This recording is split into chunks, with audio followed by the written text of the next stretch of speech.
ನಿತ್ಯ ಸ್ಕೆಚ್ ವಿಶೇಷ ಕಾರ್ಯಕ್ರಮಕ್ಕೆ ಮತ್ತೊಮ್ಮೆ ಸ್ವಾಗತ. ಬ್ರೇಕ್ಗಿಂತ ಮುಂಚೆ ಬಹಳ ಬಿಸಿಯಾದ ಚರ್ಚೆ ನಡೀತಾ ಇತ್ತು, ನೀವು ಕೂಡ ನೋಡಿದ್ರಿ. ನಿತ್ಯಾನಂದನ ಹಿನ್ನೆಲೆಯ ಬಗ್ಗೆ ಇತ್ತೀಚಿನ ದಿನಗಳಲ್ಲಿ ಸಾಕಷ್ಟು ವರದಿಗಳು ಬಂದವು. ಈಗ ಹೇಗೆ ಹಿರಿಯ ಶ್ರೀಗಳು ಒಂದು ಸಮಸ್ಯೆಯನ್ನು ಮಾಡಿಕೊಂಡಿದ್ದಾರೆ, ಮಹಾಲಿಂಗೇಶ್ವರ ಮಠದ ಶ್ರೀಗಳು ಅದೇ ರೀತಿಯಾದಂತಹ ಸಮಸ್ಯೆಯನ್ನು ಈ ಹಿಂದೆ ಮಧುರೈನ ಆಧೀನಂನ ಶ್ರೀಗಳು ಕೂಡ ಮಾಡಿಕೊಂಡಿದ್ದರು. ನಿತ್ಯಾನಂದನ ಉತ್ತರಾಧಿಕಾರಿ ಅಂತ ಘೋಷಣೆ ಮಾಡಿದ್ರು. ನಂತರ ದೊಡ್ಡ ಮಟ್ಟದಲ್ಲಿ ಮಧುರೈನಲ್ಲಿ ಒಂದು ಹೋರಾಟಕ್ಕಿಳಿದ್ರು ಭಕ್ತರು. ಕೊನೆಗೆ ತಮಿಳುನಾಡು ಸರ್ಕಾರ ನಿತ್ಯಾನಂದನನ್ನು ಮಧುರೈ ಆಧೀನಂ ಒಳಗೆ ಹೆಜ್ಜೆ ಇಡಕೂಡದು ಅನ್ನುವಂಥ ಆದೇಶವನ್ನು ಮಾಡ್ತು. ಜೊತೆಗೆ ನ್ಯಾಯಾಲಯ ಕೂಡ ಆದೇಶವನ್ನು ಮಾಡ್ತು. ಇದು ಕೇವಲ ಅಲ್ಲಿ ಅದು ಒಂದೇ ಕಥೆಯಲ್ಲ, ತಿರುವಣ್ಣಾಮಲೈಯನ ಆಶ್ರಮದಿಂದ ಕೂಡ ನಿತ್ಯಾನಂದನನ್ನು ಒಕ್ಕಲೆಬ್ಬಿಸಲಾಗಿದೆ. ಅದಕ್ಕೆ ಸಂಬಂಧಪಟ್ಟಂಥ ಒಂದು ವರದಿನ ನೋಡಿ.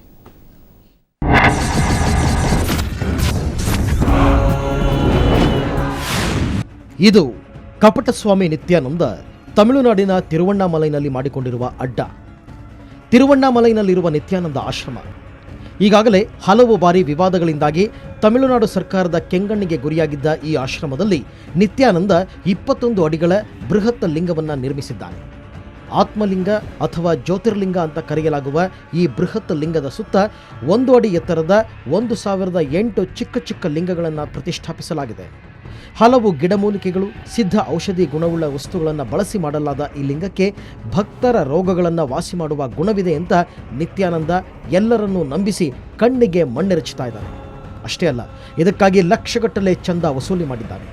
ಇನ್ನು ನಿತ್ಯಾನಂದನ ಮತ್ತೊಂದು ಹುಚ್ಚುತನ ಅಂದರೆ ಇಲ್ಲೊಂದು ಬುದ್ಧನ ವಿಗ್ರಹವಿಟ್ಟು ತಾನೇ ಬುದ್ಧನ ಅಪರಾವತಾರ ಅಂತ ಬೀಗಿದ್ದ. ಆಗಾಗ ತಾನು ಕಾಲಭೈರವ ಅಂತ ಹೇಳಿಕೊಳ್ಳೋ ನಿತ್ಯಾನಂದ ಅದ್ಯಾವಾಗ ಬುದ್ಧನಾದನೋ ಆ ದೇವರಿಗೆ ಗೊತ್ತು.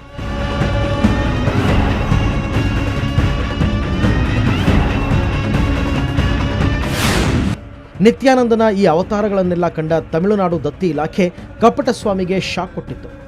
ತಿರುವಣ್ಣಾಮಲೈನಲ್ಲಿರುವ ಧ್ಯಾನಪೀಠವನ್ನು ತಮ್ಮ ವಶಕ್ಕೆ ನೀಡುವಂತೆ ಧಾರ್ಮಿಕ ದತ್ತಿ ಇಲಾಖೆ ನೋಟಿಸ್ ಜಾರಿ ಮಾಡಿತ್ತು.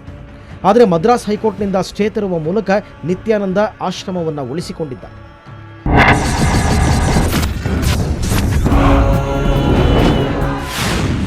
ಇದಕ್ಕೂ ಮುನ್ನವೇ ಮಧುರೈನ ಆಧೀನಂ ಪೀಠದಲ್ಲಿ ನಿತ್ಯಾನ ಮಿಥ್ಯ ಬಯಲಾಗಿತ್ತು. ಹಾಗಾಗಿ ಕಪಟಸ್ವಾಮಿಗೆ ಗೇಟ್ ಪಾಸ್ ನೀಡಿ ಅಲ್ಲಿಂದ ಹೊರಗೆ ಓಡಿಸಲಾಗಿತ್ತು. ಪೊಲೀಸರು ನಿತ್ಯಾನ ಹುಡುಕಾಟ ಶುರು ಮಾಡುತ್ತಲೇ ಕಪಟ ಕಾವಿಧಾರಿ ಕೆಲವು ದಿನಗಳ ಕಾಲ ಭೂಗತನಾಗಿದ್ದ. ಇನ್ನೊಂದೆಡೆ ಕರ್ನಾಟಕ ಪೊಲೀಸರಿಂದ ಬಂಧನ ಭೀತಿಯಿಂದಾಗಿ ಬಿಡದಿ ಆಶ್ರಮಕ್ಕೂ ಕಾಲಿಡದೆ ತಪ್ಪಿಸಿಕೊಂಡು ತಿರುಗಾಡ್ತಾ ಇದ್ದ. ಇದೆಲ್ಲದರ ಮಧ್ಯೆ ಮೊನ್ನೆ ಅಲಹಾಬಾದ್ನ ಕುಂಭಮೇಳಕ್ಕೂ ಕಾಲಿಟ್ಟ ನಿತ್ಯ ಅಲ್ಲೂ ಹಿಂದೂ ಸನ್ಯಾಸಿಗಳ, ಸಾಧು ಸಂತರ ವಿರೋಧಕ್ಕೆ ಗುರಿಯಾಗಿದ್ದ.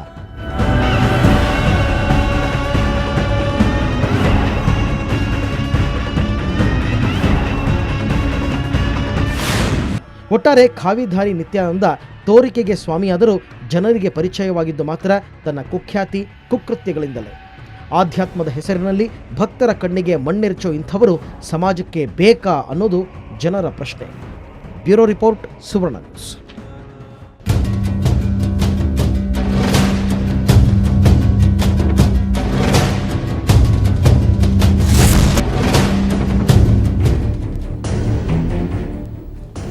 ಇದು ತಮಿಳುನಾಡಿನಲ್ಲಿ ನಿತ್ಯಾನಂದನ ಪರಿಸ್ಥಿತಿ. ಒಂದು ಕಡೆ ಮಧುರೈ ಆಧೀನಂನಿಂದ ಆತನನ್ನು ಒಕ್ಕಲೆಬ್ಬಿಸಲಾಯಿತು, ಇನ್ನೊಂದು ಕಡೆ ತಿರುವಣ್ಣಾಮಲೈನ ಆಶ್ರಮದಿಂದ ಕೂಡ ಆತನನ್ನು ಒಕ್ಕಲೆಬ್ಬಿಸಲಾಯಿತು. ನನಗೆ ನೆನಪಿರೋ ಹಾಗೆ ಆ ಒಟ್ಟಾರೆ ವಿವಾದದಲ್ಲಿ ಅದು ನನ್ನದು ದೇವಸ್ಥಾನವೇ ಅಲ್ಲ, ಅದು ಕೇವಲ ಒಂದು ಯೋಗ ಸೆಂಟರ್ ಅನ್ನುವಂಥ ಮಾತನ್ನು ನಿತ್ಯಾನಂದ ಹೇಳ್ತಾನೆ. ಹಾಗಾದರೆ ಅಲ್ಲಿ ಶಿವಲಿಂಗಗಳು ಯಾಕಿದೆ ಅನ್ನುವಂಥ ಪ್ರಶ್ನೆಯನ್ನು ಎತ್ತಿದಾಗ ಆ ಶಿವಲಿಂಗಗಳನ್ನು ನಾವು ಮಾರಾಟಕ್ಕಿಟ್ಟಿದ್ವಿ ಅಂತ ಹೇಳಿ ಅವುಗಳನ್ನು ರಾತ್ರೋರಾತ್ರಿ ಕಿತ್ತು ಪ್ಯಾಕ್ ಮಾಡಿ ಹೊರಗಡೆ ಸಾಗಿಸಿದಂಥದ್ದು. ನಮ್ಮ ಜೊತೆ ದಯಾನಂದ ಸ್ವಾಮಿಗಳು ಕೂಡ ಸೇರಿಕೊಂಡಿದ್ದಾರೆ ಬಸವಧರ್ಮ ಜ್ಞಾನಪೀಠದಿಂದ. ನಿನ್ನೆ ಕೂಡ ತಾವು ಮಾತಾಡಿದ್ರಿ. ಎಲ್ಲಿಗೆ ಬಂತು ವಿವಾದ ಸ್ವಾಮಿ? ಶರಣಾರ್ಥಿ. ಸುವರ್ಣ ವಾಹಿನಿಯ ಮೂಲಕ ಸುಮಾರು ನಿನ್ನೆ 11 ಗಂಟೆಗಳ ಕಾಲ ನಾವು ಸುದೀರ್ಘವಾಗಿ ನಮ್ಮ ಕನ್ನಡ ನಾಡಿನ ಲಿಂಗಾಯತ ಪರಂಪರೆಯ, ಲಿಂಗಾಯತ ಧರ್ಮಕ್ಕೆ ಸೇರಿದಂಥ ಒಂದು ಐತಿಹಾಸಿಕ ಮಠವೊಂದರ ಮೇಲೆ ನಿತ್ಯಾನಂದರ ಕಣ್ಣು ಬಿದ್ದುದರ ಬಗ್ಗೆ ನಾವು ಗಂಭೀರವಾಗಿ ಚಿಂತನೆಯನ್ನು ಮಾಡಿದ್ವಿ. ನಮ್ಮ ಅನೇಕ ಮಠಪೀಠಾಧೀಶರು, ಜಗದ್ಗುರುಗಳು, ಅನೇಕ ಪ್ರಾಜ್ಞರು ಮತ್ತು ಅನೇಕ ಭಾವುಕ ಜೀವಿಗಳು, ಭಕ್ತರು ಕೂಡ ಇದನ್ನು ಬಹಳ ಗಂಭೀರವಾಗಿ ತೆಗೆದುಕೊಂಡು ಚರ್ಚೆ ಮಾಡಿದರು. ನಾನು ನಿನ್ನೆ ಒಂದು ಮಾತನ್ನು ಹೇಳಿದ್ದೆ. ನಾನು ಏನು ಮಾನ್ಯ ನಿತ್ಯಾನಂದರವರು ಒಂದು ಲಿಖಿತ ಹೇಳಿಕೆಯನ್ನು ಕಳಿಸ್ಕೊಟ್ಟಿದ್ರು ನಮ್ಮ ಸ್ಟುಡಿಯೋಗೆ ಇಲ್ಲಿ ಮಾತಾಡುವಾಗಲೇ. ಅದರಲ್ಲಿ ಒಂದು ಸಂಶಯ ಅಥವಾ ಸ್ಪಷ್ಟೀಕರಣ ಸರಿಯಾಗಿ ನಮಗೆ ಸಿಕ್ಕಿರಲಿಲ್ಲ. ಆವಾಗ ನಾವು ಅವ್ರಿಗೆ ಗಡುವನ್ನು ಕೊಟ್ಟಿದ್ವಿ. ನಾವು 24 ಗಂಟೆಯೊಳಗಾಗಿ ತಾವು ಇದರ ಬಗ್ಗೆ ಇನ್ನೂ ಸ್ಪಷ್ಟ ಚಿತ್ರಣವನ್ನು ಸಮಾಜಕ್ಕೆ ನೀಡಬೇಕು, ಜನತೆಗೆ ನೀಡಬೇಕು. ಇಲ್ಲದಿದ್ದರೆ ಮತ್ತೆ ಒಂದು ಸಲ ನಿನ್ನೆ ಕಾರ್ಯಕ್ರಮವನ್ನು ಯಾರು ವೀಕ್ಷಕರು ನೋಡಿಲ್ಲ ಅನ್ನೋದಾದರೆ ಅವರಿಗೆ ಒಂದು ವಿಷಯವನ್ನು ಮನವರಿಕೆ ಮಾಡಿಕೊಡೋದಕ್ಕೆ ಇಷ್ಟಪಡ್ತೀವಿ. ನಿನ್ನೆ ಆಗಿರೋದೇನು ಅಂತ.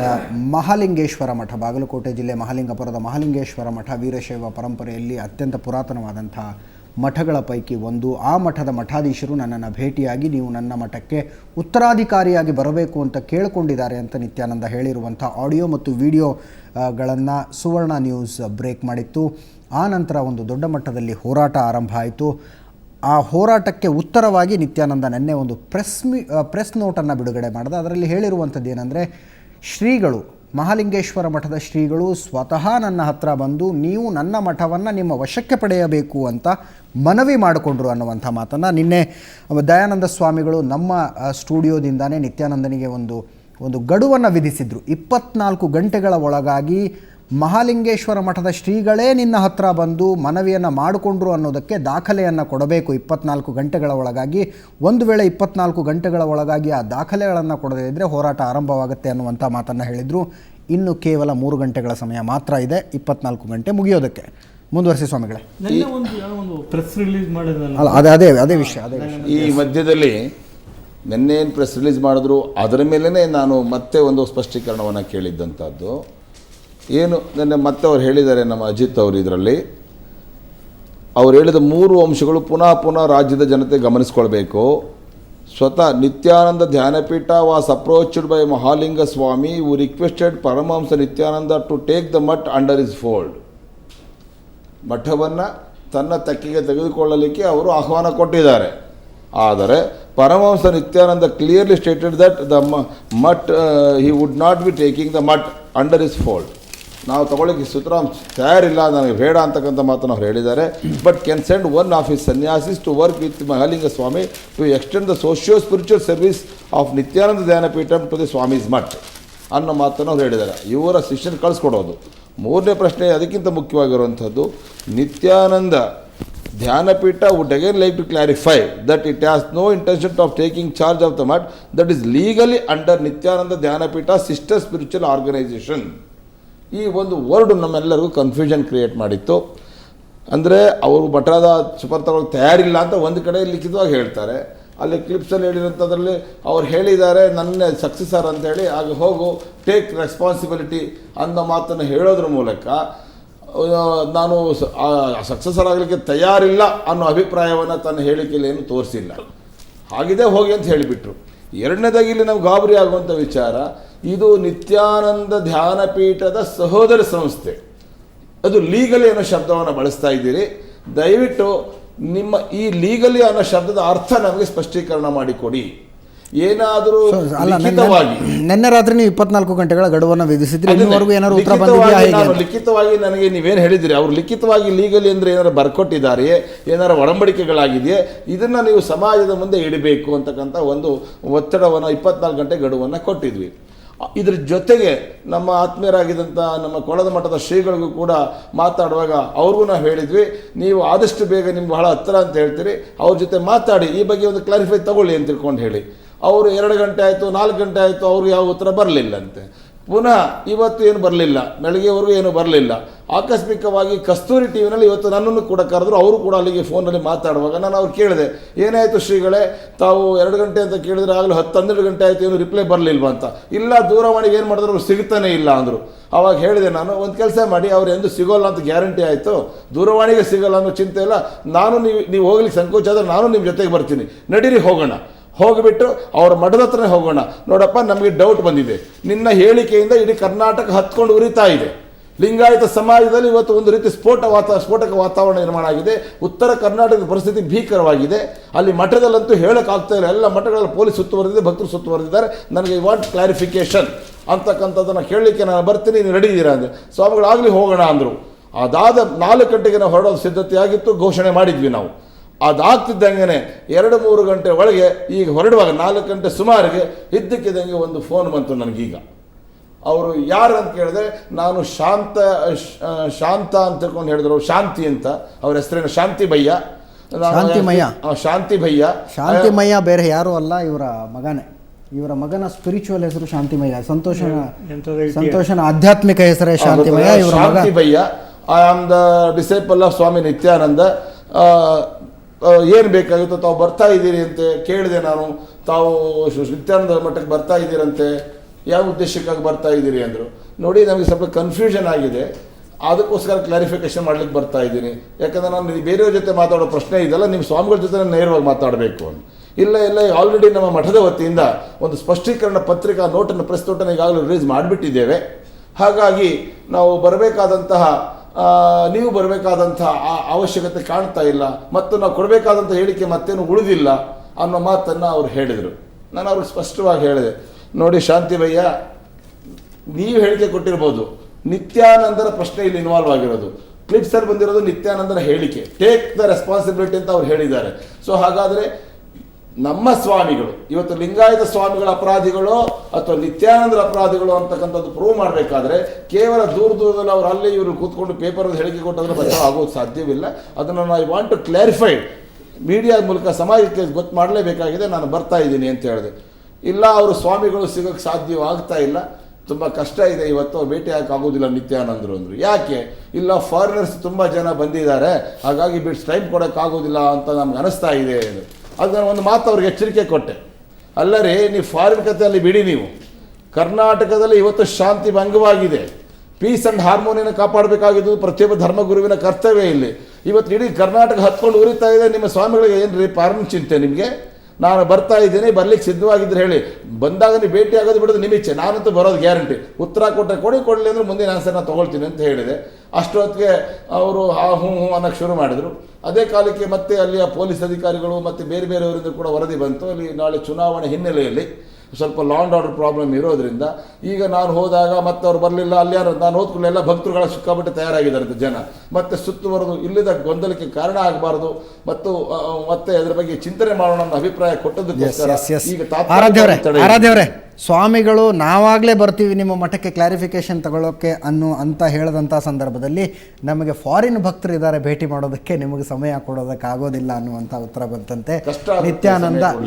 ನಿತ್ಯಾನಂದ ಧ್ಯಾನಪೀಠದ ಕಡೆಯಿಂದ ಕೊಳದ ಮಠದ ಶ್ರೀಗಳಿಗೂ ಹಾಗೂ ದಯಾನಂದ ಶ್ರೀಗಳವರು ಇಬ್ಬರಲ್ಲಿ ನಾನು ಮನವಿ ಮಾಡ್ತಾ ಇದ್ದೀನಿ.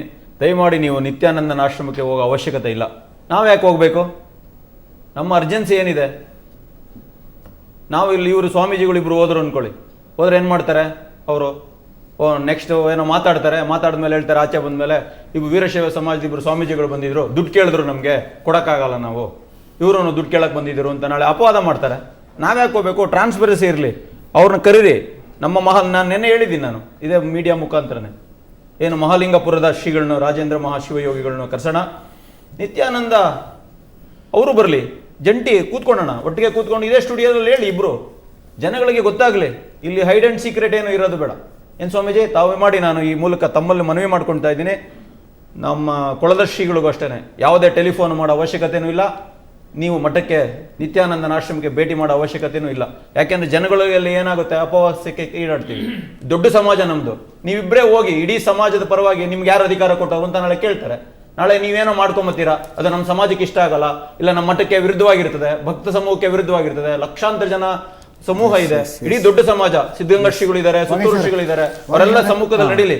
ಈಗ ದಯಾನಂದ ಸ್ವಾಮಿಗಳು ನಿತ್ಯಾನಂದನ ಹತ್ರ ಕ್ಲಾರಿಫಿಕೇಶನ್ ತಗೊಳಕ್ಕೆ ಹೋಗ್ತಿರುವಂಥ ಸಂದರ್ಭದಲ್ಲಿ ನಮಗೆ ಫಾರಿನ್ ಭಕ್ತರನ್ನ ಮೀಟ್ ಮಾಡೋಕ್ಕಿದೆ, ನಿಮಗೆ ಸಮಯ ಕೊಡೋಕೆ ಕಷ್ಟ ಆಗುತ್ತೆ ಅನ್ನುವಂಥ ಉತ್ತರ ಬಂತಂತೆ. ಈಗ ನಮ್ಮ ಮಹಾಲಿಂಗಪುರ ಸ್ವಾಮೀಜಿಯವರು ನಮ್ಮ ಕನ್ನಡಪ್ರಭದ 13ನೇ ರಾಜ್ಯ ಇದರಲ್ಲಿ ಒಂದು ಕೊಟ್ಬಿಟ್ಟಿದ್ದಾರೆ. ನಾನು ಅಲ್ಲಿ ಹೋಗಿದ್ದು ನಿಜ ಅಂತ ಆಲ್ರೆಡಿ ಹೇಳಿದ್ದೆ. ಅದಕ್ಕೆಲ್ಲದಕ್ಕಿಂತ ಹೆಚ್ಚಾಗಿ ನಮ್ಮ ಬಾಗಲಕೋಟೆ ಜಿಲ್ಲಾ ಪೊಲೀಸ್ ಅಧಿಕಾರಿ ಈಶ್ವರ್ ಚಂದ್ರಲೇಗಾರ್ ಅವರು ಮೊನ್ನೆ ಸ್ವಾಮೀಜಿನ ಭೇಟಿ ಮಾಡಿ, ನಾನು ಯಾವುದೇ ರೀತಿಯಾದ ನಿತ್ಯಾನಂದನಿಗೆ ಯಾವುದೇ ಅಗ್ರಿಮೆಂಟ್ ಆಗಲಿ, ಅವನಿಗೆ ಹಸ್ತಾಂತರ ಮಾಡೋದಾಗಲಿ, ಯಾವುದೇ ಸಾಮಾಜಿಕ ಕಾರ್ಯಗಳಲ್ಲಿ ಭಾಗವಹಿಸೋದಾಗಲಿ ನಾನು ಯಾವುದೇ ಅಂತ ಲಿಖಿತ ಇದನ್ನು ಕೊಟ್ಟಿಲ್ಲ ಅಂತ ಅವ್ರು ಆಲ್ರೆಡಿ ಸ್ಪಷ್ಟನೆ ಮಾಡಿದ್ದಾರೆ. ಇದು ರಾಜ್ಯದಲ್ಲಿ ಚರ್ಚೆ ಆಗ್ತಿರ್ತಕ್ಕಂಥದ್ದು. ಒಂದು ಕಪಟ ಸನ್ಯಾಸಿ ನಿತ್ಯಾನಂದ ಇದು ಸಂಚನ್ ಮಾಡಿ ಈಶ್ವರ ಈ ವೀರಶೈವ ಸಮಾಜವನ್ನು, ಲಿಂಗಾಯತ ಸಮಾಜವನ್ನು ಅಲ್ಲ, ಈ ಹೇಳಿಕೆಗಳು ಬಿಡಿ ನನ್ನೆಯಿಂದ ಬರ್ತಾ ಇದೆ. ಬಟ್ ನೀವು ನಿತ್ಯಾನಂದ ಮಾತಾಡಿದ್ದನ್ನ ಕೂಡ ನೋಡಿದ್ರೆ ಮತ್ತೆ ಮತ್ತೆ ಹೇಳ್ತಾನೆ ಲೀಗಲಿ, ಆಫಿಷಿಯಲಿ. ಇಲ್ಲಗ ಸ್ವಾಮೀಜಿಯವರು ಹೋಗೋದು ಅವಶ್ಯಕತೆ ಇಲ್ಲ. ಯಾಕೆಂದ್ರೆ ಪಾರದರ್ಶಕವಾಗಿರ್ಬೇಕಿದು. ಇದು ವೀರಶೈವ ಸಮಾಜ ಒಬ್ಬ ಸ್ವಾಮೀಜಿ ಸಮಸ್ಯೆ ಅಲ್ಲ. ನಮ್ಮ ಸ್ವಾಮೀಜಿ ಸುತ್ತೂರು ಸ್ವಾಮೀಜಿ ಬಹಳ ದೊಡ್ಡ ಸ್ವಾಮೀಜಿ ಇದ್ದಾರೆ. ನಮ್ಮ ರಾಜಕೀಯ ಮುಂಗಂಡಿದ್ದಾರೆ. ಮಹಾಸಭೆಯಲ್ಲಿ ಇರ್ತಕ್ಕಂಥ ರಾಜ್ಯಾಧ್ಯಕ್ಷರು, ರಾಷ್ಟ್ರಾಧ್ಯಕ್ಷರಿದ್ದಾರೆ. ಎಲ್ಲ ತಾಲೂಕು ಜಿಲ್ಲಾ ಸಮಿತಿಗಳಿವೆ, ಮಹಿಳಾ ಸಂಘಟನೆಗಳಿದೆ. ಅವ್ರ ಮುಂದೆಗಳೆಲ್ಲ ಕೂತ್ಕೊಂಡು ಎಲ್ಲ ತಾಲೂಕು ಜಿಲ್ಲೆಯಲ್ಲಿ ಇತರ ವೀರಶೈವ ಸಮಾಜ ಸಂಘಟನೆಗಳಿವೆ. ಅದ್ರ ಮುಂದೆ ಇದು ಇತ್ಯರ್ಥ ಆಗಬೇಕಿದು. ಏನಂದರೆ ನಾಳೆ ಚುನಾವಣೆ ಇರೋದ್ರಿಂದ ಮತ್ತು 10ನೇ ತಾರೀಕು ಮಹಾಶಿವರಾತ್ರಿ ವೀರಶೈವರಿಗೆ ವಿಶಿಷ್ಟವಾದಂಥ ಶಿವಲಿಂಗ ಪೂಜೆ. ಜೀವನದಲ್ಲಿ ನಮ್ಮ ವೀರಶೈವರಿಗೆ ಏನಿದೆ ಸಂಪ್ರದಾಯ ಅಂದರೆ ಪೂಜೆನೇ ಯೋಗ. ಪೂಜೆ ಬಿಟ್ಟರೆ ಇನ್ನೇನೂ ಇಲ್ಲ. ಕಾಯಕದ ಜೊತೆಗೆ ಪೂಜೆ. ಬಸವಣ್ಣ ಹೇಳಿರೋದು ಅಂದರೆ ರೇಣುಕಾದ ಪಂಚಾಚಾರ್ಯ ಲಿಂಗ ಪೂಜೆಯಲ್ಲೇ ಶ್ರೇಷ್ಠತೆ ಅಂತ. ಇದೇನು ಮಾಡಲ್ಲ. ಈಗ ನೀವು ನಿತ್ಯಾನಂದನಿಗೆ 24 ತಾಸು ಗಡುವು ವಿಧಿಸಿದ್ರ ಬಗ್ಗೆ ಹೇಳಿ. ಇನ್ನು ಗಡುವು ಮುಗಿಯೋದಕ್ಕೆ 2 ತಾಸು ಸ್ವಾಮೀಜಿಯವರು ಕೊಟ್ಟಿದ್ದಾಯ್ತು. ಮುಗಿತಾ ಇದೆ. ಅವನು ಆಲ್ರೆಡಿ ಏನು ಹೇಳ್ತಾ ಇದ್ದಾನೆ, ನಾನು ಯಾವುದೋ ಸಾಮಾಜಿಕ ಕಾರ್ಯ ಕೊಡಬೇಕು ಅಂತ ನಾನು ಅವರು ಆಸೆ ಪಟ್ಟು ಬಂದಿದ್ರು. ಅವ್ನು ಹೇಳ್ತಿರೋ ಸುಳ್ಳು. ಅದು ಹೇಳ್ತಿರೋ ಸುಳ್ಳು ಅಂತ ಈಗ ಆಲ್ರೆಡಿ ಜಗತ್ತರಾಯವಾಗಿದೆ. ನಾವು ಮುಂದೆ ಏನು ಮಾಡಬೇಕು ಅಂತ ಹೇಳಿ ನಾವೆಲ್ಲ ಕೂತ್ಕೊಂಡು ತೀರ್ಮಾನ ಮಾಡಿ ಅವ್ನಿಗೆ ಸರಿಯಾದ ರೀತಿ ಅವನೇನ ಕ್ಷಮಾಪಣೆ ಬಹಿರಂಗವಾಗಿ ಬಂದು ಕ್ಷಮಾಪಣೆ ಕೇಳಿ ಮಹಾಲಿಂಗಪುರ ಸ್ವಾಮೀಜಿಯವ್ರನ್ನೂ ಕರೆಸ್ತೀವಿ ನಾವು. ನಮಗೇನು ದೊಡ್ಡದಲ್ಲ. ಅವನು ಒಂದು ವೇದಿಕೆ ಸೃಷ್ಟಿಯಾಗಲಿ. ನಾವೆಲ್ಲ ಸಮಾಜದವರು ಅವನ ಕಡೆಯವರು ಬರಲಿ, ನಾವು ಬರ್ತೀವಿ. ಇಲ್ಲಿರೋರೆಲ್ಲ ಮಠಾಧಿಪತಿ ತುಂಬ ಭಾವನಾತ್ಮಕವಾಗಿ ಮಾತಾಡ್ತಿದ್ದೀರಿ. ನಾನು ಅದನ್ನು ಕಾನೂನಾತ್ಮಕವಾಗಿ ಅದಕ್ಕೊಂದು ಸ್ವರೂಪ ಕೊಡೋಕ್ಕೆ ಇಷ್ಟಪಡ್ತೇನೆ. ನಂಬರ್ 1, ಈಗ ಆತ ನಿತ್ಯಾನಂದ ಒಂದು ದೊಡ್ಡ ಸಮುದಾಯವನ್ನು ಕಣಕಿದ್ದಾನೆ, ಹೌದಲ್ವ ಸರ್? ದೊಡ್ಡ ಸಮುದಾಯನ ಕಣಕಿದವನು. ಬೆಂಕಿಯ ಕೆಂಡದ ಹೊಂಡಕ್ಕೆ ಕೈ ಹಾಕಿದವನು. ಆದರೆ ನಾವು ಸುಮ್ಮನೆ ಇದ್ದೀವಿ ನಾವು. ಬರೀ ಅವರ ಸ್ವಾಮೀಜಿಯವರವರ ಹೇಳಿಕೆಗಳು, ನಮ್ಮ ಶ್ರೀಗಳ ಹೇಳಿಕೆಗಳು ಯಾವೂ ಕೂಡ ಕೆಲಸ ಮಾಡೋದಿಲ್ಲ. ಯಾವ ಸಮುದಾಯವನ್ನು ಕೆಣಕಿದ್ದಾನೆ ಅದೇ ಶ್ರೀಗಳು ಯಾವತ್ತು ನಿತ್ಯಾನಂದ ಒಂದು ಕಡೆ ಹೇಳ್ತಾನೆ, ಈ ಥರ ಎಲ್ಲ ಒಪ್ಕೊಂಡಿದ್ದೀನಿ ನಾನು, ಈ ಥರ ಎಲ್ಲ ಆಹ್ವಾನ ಕೊಟ್ಟರು ಅಂತ ಹೇಳಿಕೆ ಕೊಟ್ಟಾಗ ಅದು ದೊಡ್ಡ ಹೊಡೆತ ಸ್ವಾಮೀಜಿ ವ್ಯಕ್ತಿತ್ವಕ್ಕೆ. ಸ್ವಾಮೀಜಿ ಬರೀ ಪತ್ರಿಕೆ ಕೊಡೋದ್ರಿಂದನೇ ಸಮಸ್ಯೆ ಪರಿಹಾರ ಆಗಲ್ಲ. ಎಷ್ಟು ಪವರ್ ಇರುತ್ತೆ ಅಂತ ಹೇಳ್ತೀನಿ ಕೇಳಿ. ಒಬ್ಬ ಸ್ವಾಮೀಜಿ, ಇಡೀ ದೊಡ್ಡ ಕರ್ನಾಟಕದ ದೊಡ್ಡ ಸಮುದಾಯದ ಒಬ್ಬ ಸ್ವಾಮೀಜಿ ಮನಸ್ಸು ಮಾಡಿದ್ರೆ 24 ಗಂಟೆಯಲ್ಲ 1 ಗಂಟೆಯಲ್ಲಿ ನಿತ್ಯಾನ ಅರೆಸ್ಟ್ ಮಾಡಿಸ್ಬೋದು. ಸ್ವಾಮೀಜಿ ಕಂಪ್ಲೇಂಟ್ ಲಾಂಚ್ ಮಾಡೋಕ್ಕೆ ಹೇಳಿ ಬಾಗಲಕೋಟೆ ಒಳಗೆ 24 ಗಂಟೆ ಬೇಕಾಗಿಲ್ಲ ನಮಗೆ. ನಿತ್ಯಾನ ಅರೆಸ್ಟ್ ಮಾಡ್ಕೊಂಡು ಬರ್ತಾರೆ. ಸ್ವಾಮಿಗೆ ಎಷ್ಟು ಪವರ್ ಇಲ್ವಾ? ನಾನು ಸರ್ ತಮ್ಮಲ್ಲಿ ವಿನಂತಿ ಮಾಡ್ತೀನಿ, ಸ್ವಾಮೀಜಿಯವರು ಇವತ್ತೇನು ಎಲ್ಲರೂ ಕೂತ್ಕೊಂಡು ಮಾತಾಡ್ತಿದ್ದೀರಿ, ದಯಾನಂದ ಸ್ವಾಮೀಜಿ ಆಗಿರೋದು ನೀವೆಲ್ಲ ಕೂತ್ಕೊಂಡು ನಿಮ್ಮ ರಕ್ತ ಕೊತ್ತ ಕೊದಿತಾ ಇದೆ. ಅದಕ್ಕೆ ನಿಜವಾದ ತಾರ್ಕಿಕ ಅಂತ್ಯ ಆಗಬೇಕಾದ್ರೆ ಕಾನೂನು ಪ್ರಕಾರ ಕಂಪ್ಲೇಂಟ್ ಲಾಂಚ್ ಮಾಡಕ್ಕೆ ಹೇಳಿ ನಿಮ್ಮ ಸ್ವಾಮೀಜಿಯವರಿಗೆ. ಯಾಕೆ ಅರೆಸ್ಟ್ ಮಾಡಲ್ಲ ನೋಡ್ತೀವಿ ನಾವು ಪೊಲೀಸರು? ಸ್ವಾಗತ ಸರ್. ನಿವೃತ್ತ IPS ಅಧಿಕಾರಿಗಳಿದ್ದಾರೆ. ಕಲ್ಯಾಣ್ ಶೆಟ್ಟಿ ಅವರ ಸಮಸ್ಯೆ ಈ ರೀತಿ ಆಗಿದೆ. ಈಗ ಮಹಾಲಿಂಗೇಶ್ವರ ಸ್ವಾಮಿಗಳು ಪೊಲೀಸ್ ಸ್ಟೇಷನ್ಗೆ ಹೋಗಿ ನಾನು ನಿತ್ಯಾನಂದನನ್ನ ಸುಮ್ಮನೆ ಭೇಟಿಯಾಗೋದಕ್ಕೆ ಹೋಗಿದ್ದೆ, ಆದರೆ ಆತ ಮಠದ ಉತ್ತರಾಧಿಕಾರಿ ಆಗೋದಕ್ಕೆ ಆಹ್ವಾನ ಕೊಡೋಕೆ ಬಂದಿದ್ರು ಅಂತ ಸುಳ್ಳು ಹೇಳ್ತಾ ಇದ್ದಾನೆ. ಅದರಿಂದಾಗಿ ವೀರಶೈವ ಸಮುದಾಯದಲ್ಲಿ ಒಂದು ರೀತಿಯಾದಂಥ ಅಸಮಾಧಾನ ಹುಟ್ಕೊಂಡಿದೆ. ಇದಕ್ಕೆ ಕಾರಣ ನಿತ್ಯಾನಂದ. ಆತನನ್ನ ಬಂಧಿಸಿ ವಿಚಾರಣೆ ನಡೆಸಬೇಕು ಅಂತ ಯಾಕೆ ದೂರು ಕೊಡಬಾರ್ದು? ಆ ದೂರು ಕೊಡೋದಕ್ಕೆ ಅವಕಾಶ ಇದೆ ಮತ್ತು ದೂರು ಕೊಟ್ಟರೆ ಕ್ರಮ ಆಗುತ್ತೆ. ಪೇಪರ್ ಪ್ರಕಾರ ಅಂತಂದ್ರೆ ಸ್ಟ್ಯಾಂಪ್ ಮೇಲೆ ಬರ್ಕೊಟ್ಟಿದಾರಂತ SP ಬಾಗಲಕೋಟೆ ಡಿಸ್ಟ್ರಿಕ್ಟ್ ಏನು ಹೇಳಿದ್ದಾರೆ, ಸ್ವಾಮಿಗಳು ಒಂದು ಸ್ಟ್ಯಾಂಪ್ ಪೇಪರ್ ಬರ್ಕೊಟ್ಟಿದ್ದಾರೆ, ನಾನು ಏನು ಹಿಂಗೆ ಹೇಳಿಲ್ಲ ಅಂತ ತಿಳ್ಕೊಂಡು ಸ್ಟ್ಯಾಂಪ್ ಪೇಪರ್ ತೋರಿಸಿದ ನಂತರ ಪೇಪರ್ನಲ್ಲಿದೆ. ಪೇಪರ್ SP ಬಾಗಲಕೋಟೆ SP ಹೇಳಿದಾನೆ ಅದರಲ್ಲಿ ನಾವು